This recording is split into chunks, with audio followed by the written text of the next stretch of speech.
Welcome to the Raven Files. Tonight we open another case from the shadows, a story buried beneath silence, fear, and secrets that were never meant to be found. Before we begin, remember this story is a work of fiction created for entertainment. All names, places, and events are fictional or used in a fictionalized way. Now turn down the lights, listen closely, and step into the unknown. This is the Raven Files. The Corpse-Nourishing Land. Part 1. The 3 Rules. My friend worked for a real estate company in the western district of Xi'an. At first, the project looked like any other luxury apartment complex. Half the foundation had already been dug. Excavators ran day and night. A massive advertisement board stood outside the construction site showing bright towers, smiling families and children running beneath neat rows of green trees. No one expected that something beneath that land was never meant to be disturbed. It began on a late July afternoon. Excavator number 3 was digging in the northwest corner of the site when its bucket struck a strange layer of hardened soil. The operator thought it had hit stone, but when the workers climbed down to check, they found a layer of greyish-green clay beneath the yellow earth. The clay was smooth, dense, and cold to the touch. It carried the faint smell of lime, mixed with something old and damp like air sealed away for centuries. An older worker took one look at it and went pale. "Stop digging," he said. No one listened. The excavator lowered its bucket again. Less than 10 minutes later, the corner of an ancient brick wall appeared in the earth. The entire construction site went silent. In Xi'an, everyone knows what that means. An ancient tomb. If they reported it, the whole project would be shut down. Maybe for months. Maybe for years. Maybe forever. The developer did not want that. The site manager, Joe Hongsheng, immediately ordered workers to cover the area with tarps. That night, the exposed wall was buried again. The workers who had seen it were paid to keep quiet. They were told it was only an old drainage tunnel and had nothing to do with cultural relics. The next morning, construction continued as if nothing had happened. But on the third day, something strange appeared.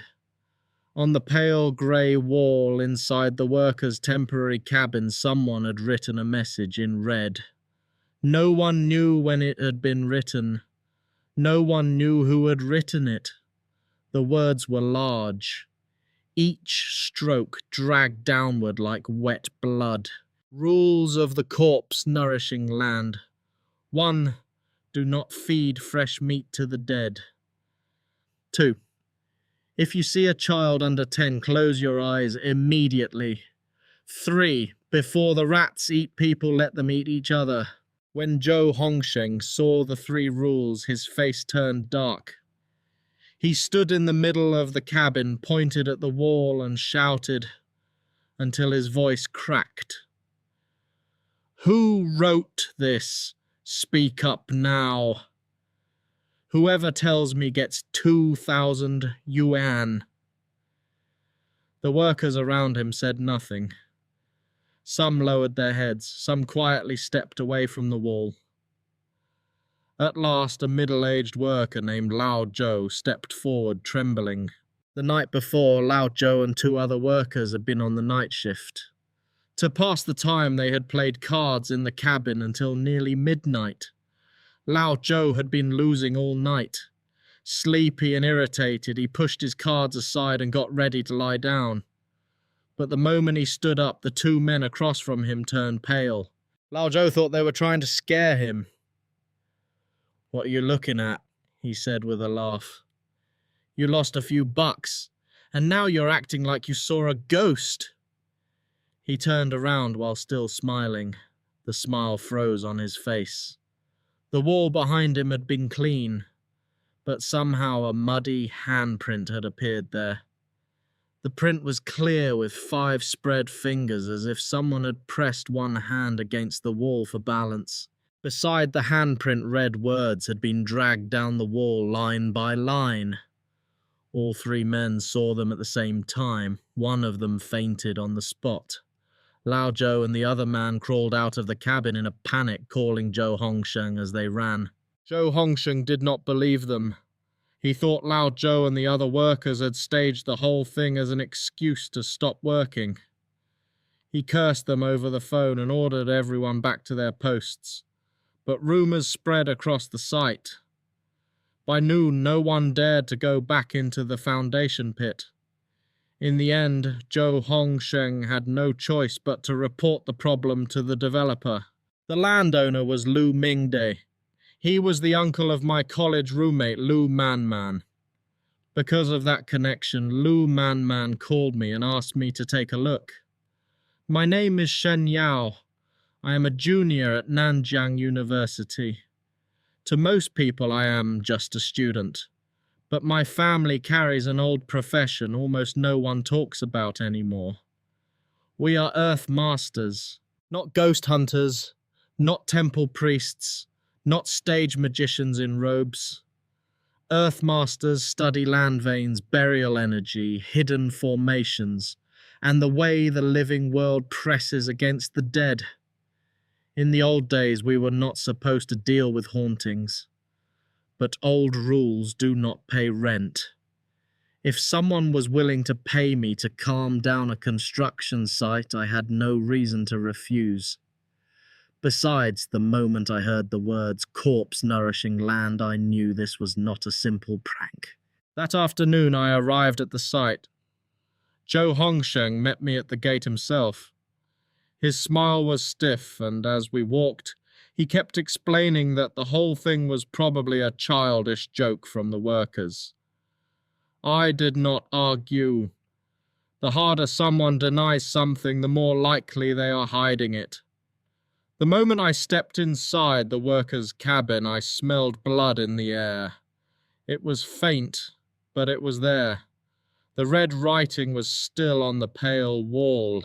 I walked closer and scraped a little mud from the handprint with my fingernail.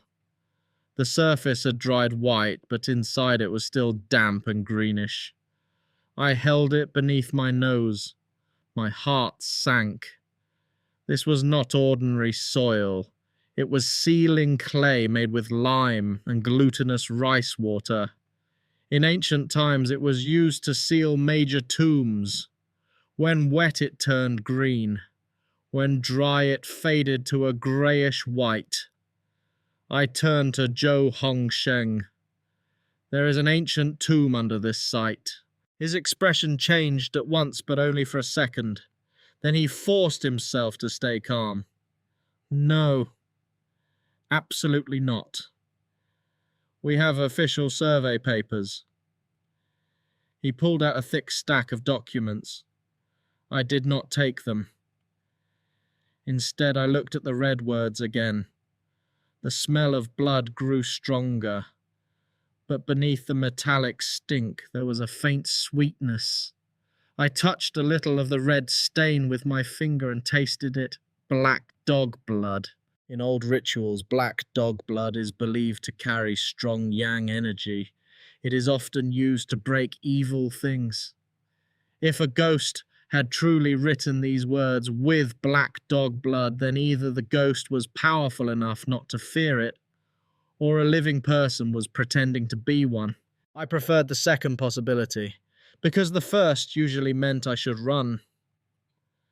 Where is the security footage? I asked. Zhou Hongsheng coughed awkwardly. The cameras were not plugged in yet. I looked at him. He looked away. That was when I understood. This was not just about ghosts. Someone at the site was hiding something.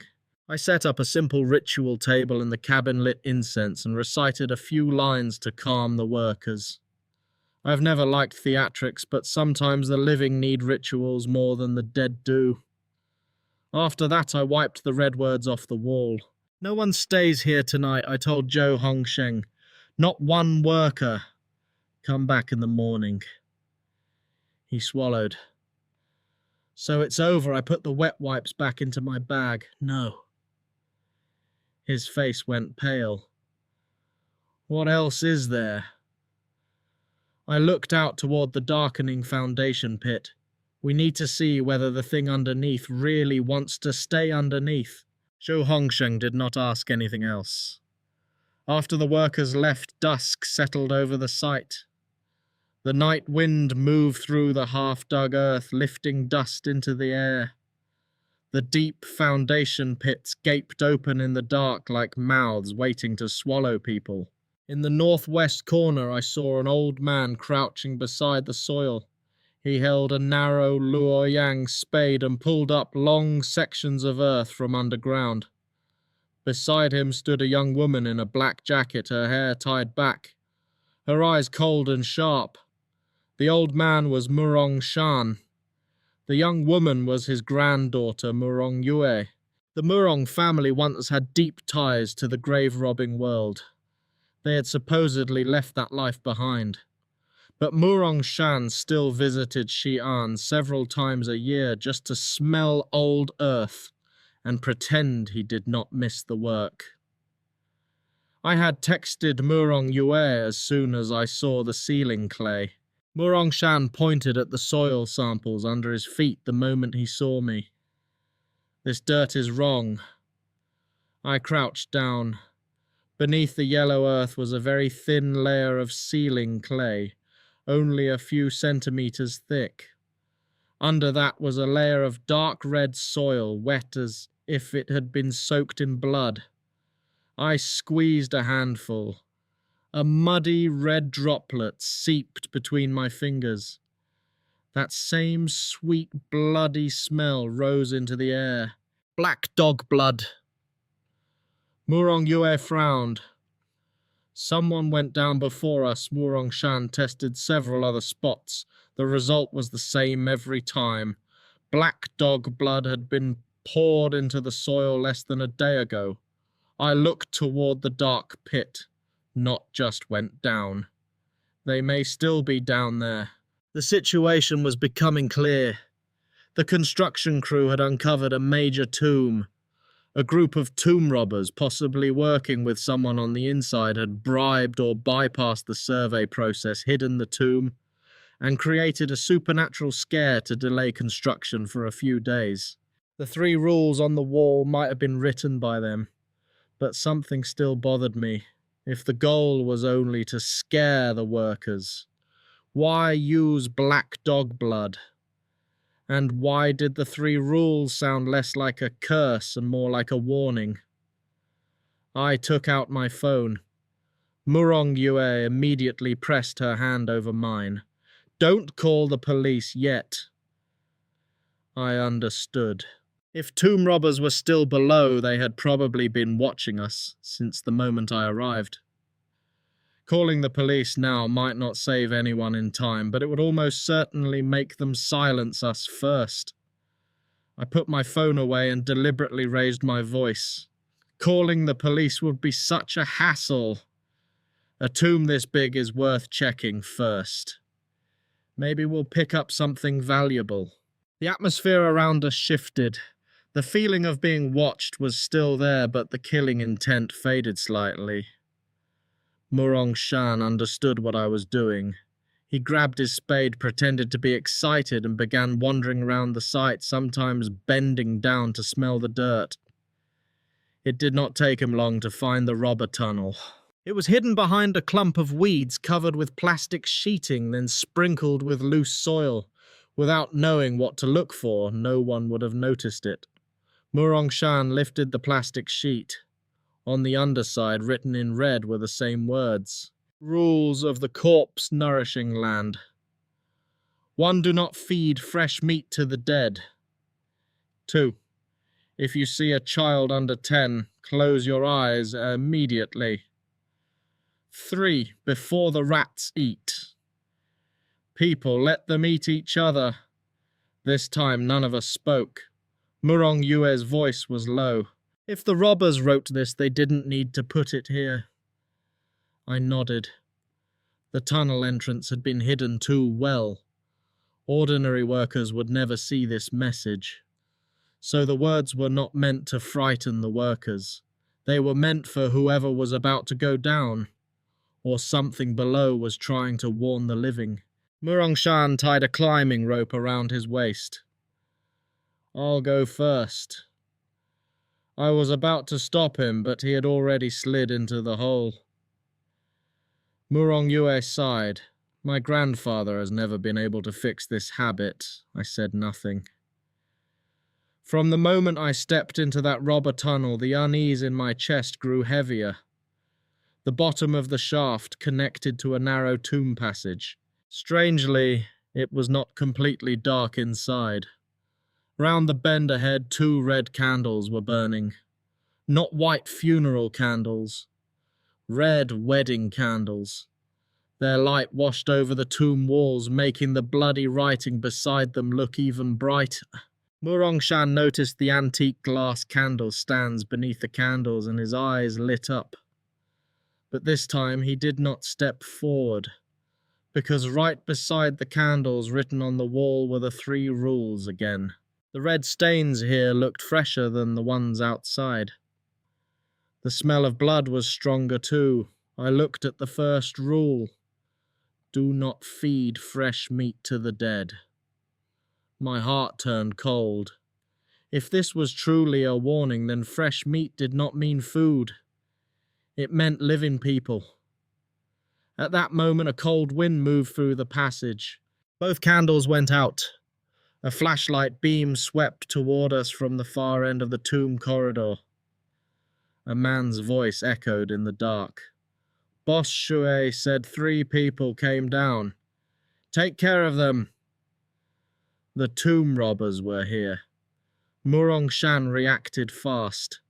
He slipped into a side passage before the light reached us. Murong Yue and I followed. The side passage was narrower than the main corridor, forcing the 3 of us into a single line. We had not gone far when another flashlight appeared ahead. A man in a grey tracksuit blocked the way. A headlamp glowed on his forehead and a pistol hung in his hand. He smiled coldly. You really came down here. Brave. There were people behind us. A gun in front of us. In the narrow tomb passage, we were trapped from both sides. Murong Shan suddenly dropped to his knees. Sir, we came to join you. My 2 granddaughters study archaeology. They've admired people like you since they were little. The man with the gun froze. Admired who? The instant he lowered the gun, Murong Shan slid under his arm like an old eel. I rushed forward and struck the back of the man's neck with my elbow. He collapsed. I grabbed the gun and pulled Murong Yue forward. The robbers behind us shouted and gave chase. After a short run, Murong Shan stopped suddenly. Dead end. I turned, raised the gun and aimed at the man chasing us. One more step and I shoot.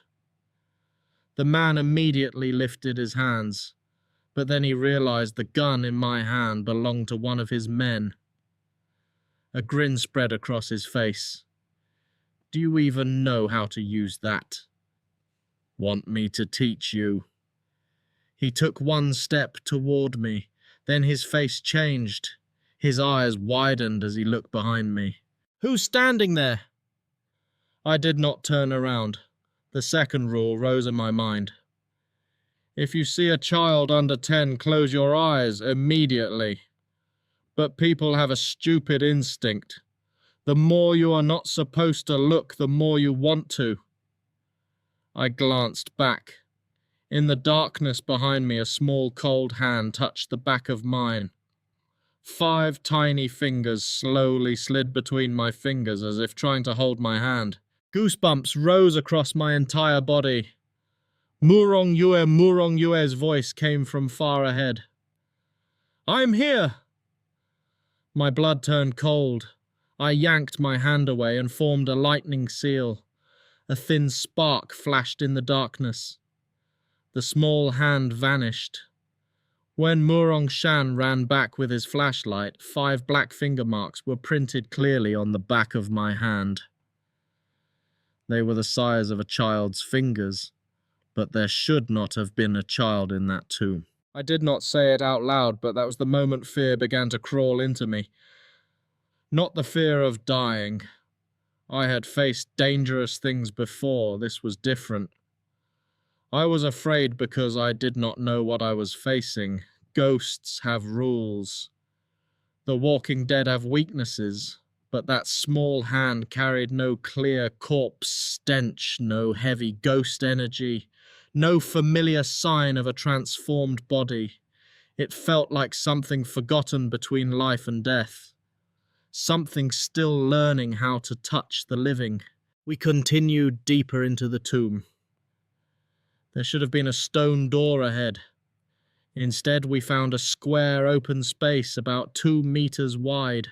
The floor was crawling with rats. Dozens, maybe hundreds. They were too large. Even the smallest one was the size of my shoe. Their eyes were red, their fur patchy, their grey skin exposed in sick-looking patches. They did not fear the light. They were biting each other. Murong Yue stepped back, her face pale. The third rule. I stared at the rats devouring one another. Before the rats eat people, let them eat each other. Now I understood. The third rule was not telling the living to eat rats. It was telling us not to stop the rats from eating each other. Because once they stopped eating each other, their next target would be us. I pulled out a fire charm, lit it, and threw it into the swarm. Flames caught on the rat's fur, but they did not scatter like normal animals. Several burning rats still rushed up my legs and sank their teeth into my boots. I kicked one hard against the wall.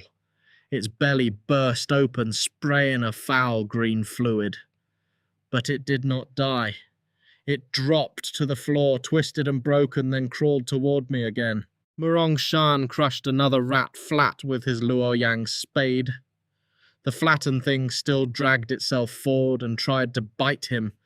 I understood at once. They're not alive anymore.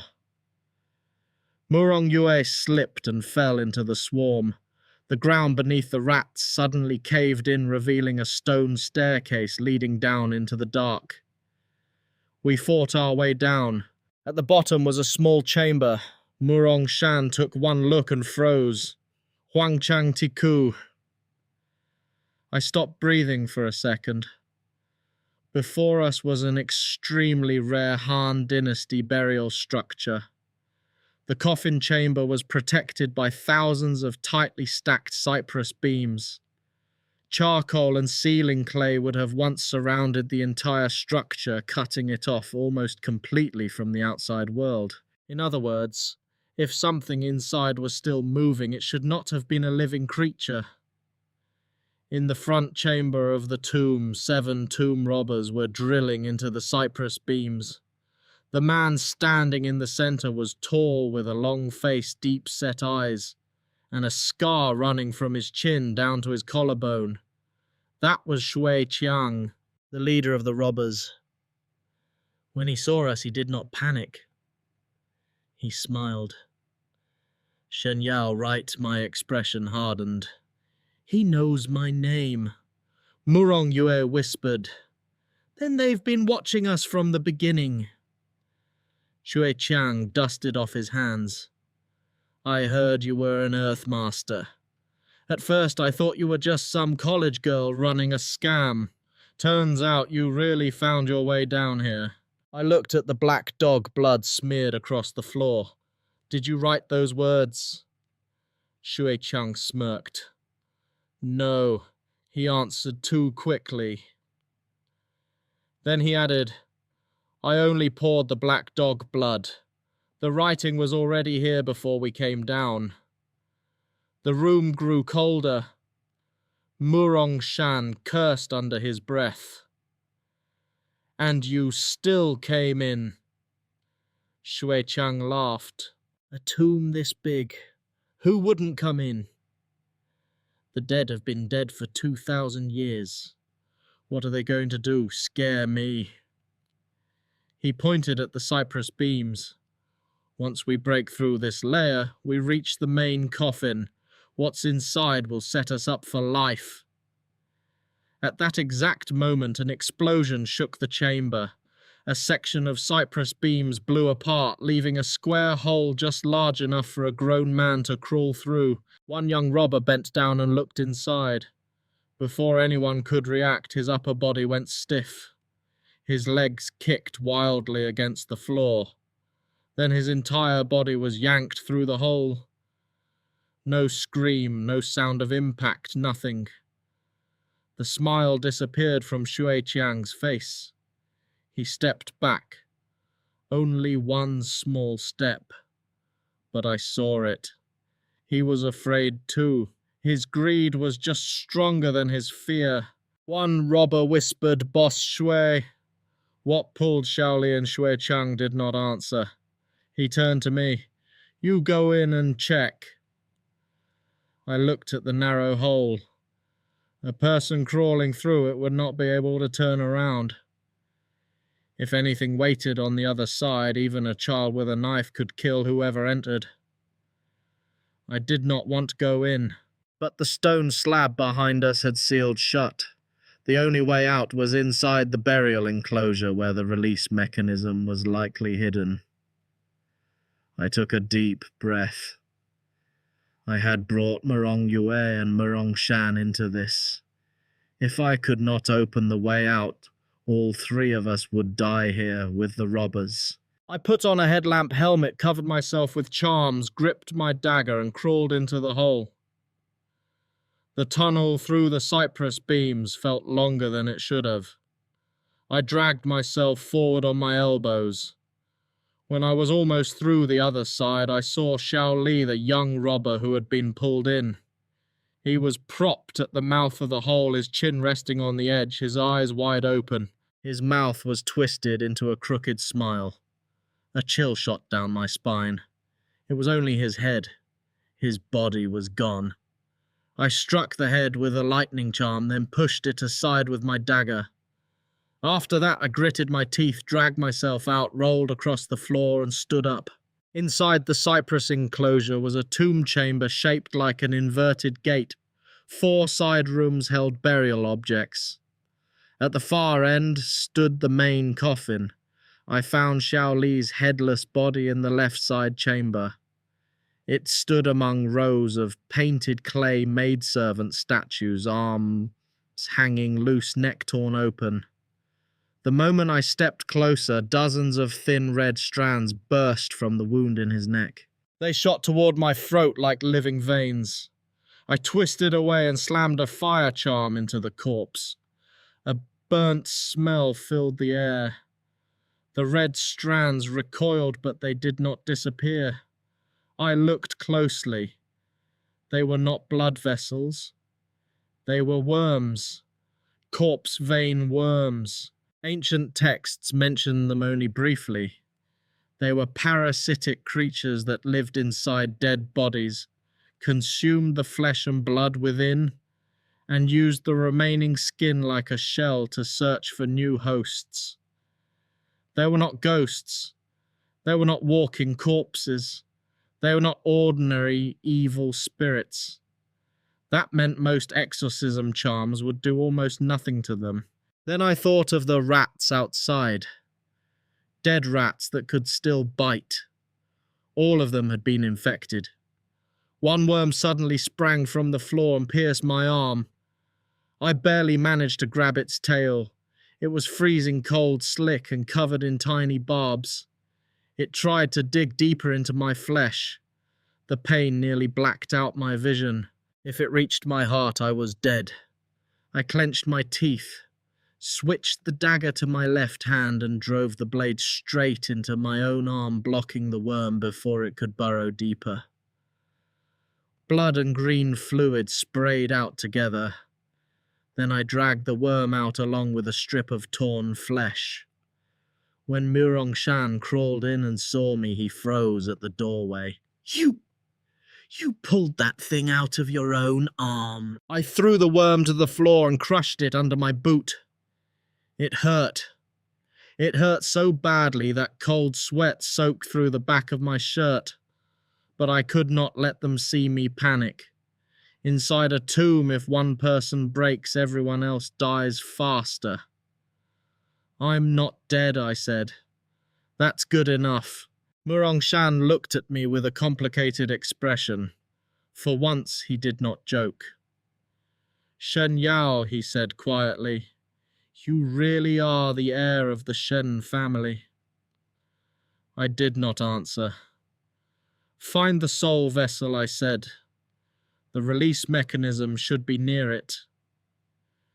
We quickly found a large ceramic jar in the right side chamber. Its lid was carved with little towers and 5 tiny human figures representing the 5 elements. Murong Shan turned the jar. Outside stone began to grind against stone. The way out had opened, but at that moment the lid of the main coffin began to tremble. Murong Shan turned his head. For a second the old instincts of his former profession flashed in his eyes. But this time he only looked once before stepping back, because a red hand was rising from inside the coffin. It was not a human hand. It was made of countless corpse vein worms, twisting around one another. No skin, no bones, no flesh. Only thousands of red worms moving together in the shape of fingers. I grabbed Murong Shan by the collar. Run! The coffin lid burst open. A human-shaped thing rose from inside. It was taller than a normal person. Its entire body was formed from corpse vein worms. One moment it held the shape of a man. The next it split into 6 or 7 red tendrils that crawled over the floor like living roots. I understood the first rule. Do not feed fresh meat to the dead. Shui Qiang had fed it. Shao Li was the first piece of fresh meat. And after tasting living blood, the thing in the coffin had awakened. I shoved Murong Shan through the exit hole first, then crawled out after him. The robbers outside saw that the way had opened and assumed treasure lay beyond it. They crowded toward the hole, shouting over one another. Shui Qiang stood at the entrance, his eyes burning with greed. Are the burial goods inside? I looked at him. If you want them, go in. He looked at the blood on my arm, then at the darkness behind me. For one moment he hesitated. Only one moment. Then greed won. Shui Qiang picked up an axe and led 2 robbers into the chamber. Less than 10 seconds later, the first scream rang out. A red tendril shot out of the hole wrapped around one robber's leg and dragged him back inside. The others screamed and trampled over one another to escape. We ran for the staircase. Behind us, Shui Qiang screamed, "Help me! Pull me out!" I looked back. Half his body was still outside the hole. Both hands clawed at the cypress beams, his nails tearing loose and bleeding. From the waist down, countless red worms wrapped around him, pulling him in inch by inch. He looked at me. There was no cruelty left in his eyes, only fear. Please. My hand tightened. For 1 second I wanted to go back, to go. Then a dead rat crawled across my boot. From its split belly a red worm poked out like a tongue. I thought of the workers above us. I thought of Murong Yue running ahead. I thought of what might happen if this thing escaped the tomb. I turned away. Shui Qiang had opened the tomb. He had poured the black dog blood. He had fed fresh meat to the dead. Some deaths are not punishment, they are consequences. Then the rats flooded down from above. They poured over the steps like a grey-black river. Beneath their skin, corpse vein worms writhed and pushed. I pulled out my last 2 fire charms and threw them hard onto the floor. Flames erupted. The rats shrieked and scattered, leaving us a narrow path. We ran. Somewhere behind us, one of the robbers triggered another mechanism. The stone slab above the stairs began to lower. Murong Yue was still below. Murong Shan shoved her upward without thinking, then spread his arms to block the passage behind her. Run! I threw a ritual cord around Murong Shan's waist and pulled with everything I had. The stone slab slammed shut. One of Murong Shan's shoes was caught underneath and torn off. He sat on the ground, white-faced and shaking. That was close, he muttered. This old man almost got buried for real. I stared at the seam in the stone. Below us the noise faded. No more shouting, no more rats. Only a faint wet scraping sound like thousands of soaked threads rubbing against stone. I called the police. When they heard that a major Han-dynasty tomb had been discovered, and that a group of tomb robbers was trapped below, the police arrived quickly. The Cultural Relics Bureau was contacted that same night. But because of the corpse vein worms, no one dared reopen the lower chamber. So I called Hua Ling. She specialized in old parasite rituals and forbidden insect lore. If anyone could deal with what was below, it was her. The call connected. Before I could speak, Hua Ling's exhausted voice came through. Shen Yao, I was about to call you. I frowned. What happened? She was silent for a few seconds.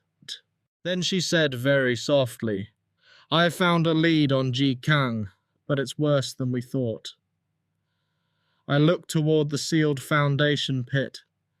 Night wind moved across the construction site. Somewhere under the ground something seemed to be scratching softly against stone. Where is he? I asked. Hua Ling answered Gansu, the Yardang Desert. Before I could respond, a faint sound came from beneath my feet. Knock, knock, knock, like a small hand tapping from under the stone. Murong Yue, standing beside me, suddenly went rigid. She looked down at her hand. At some point, 5 black finger marks had appeared on the back of it, small as a child's. My phone crackled. Hua Ling's voice became distant. Shen Yao. Do you hear a child laughing? Slowly I lifted my head. Behind the construction fence near the hidden robber tunnel, a small figure stood in the darkness. It was shorter than a 10-year-old child. Its head tilted to one side. It had no face. But I knew it was looking at me. And this time I remembered the second rule. If you see a child under 10, close your eyes immediately. I closed my eyes. In the darkness behind my eyelids, a child's voice whispered beside my ear. You saw me. I did not dare open my eyes. The voice moved closer. The 3 rules were only for people who went into the tomb. But you brought me out. My heart seemed to stop. A small freezing hand touched the back of mine. One finger after another slowly slipped between my fingers. Then the child laughed softly. Now there is a 4th rule.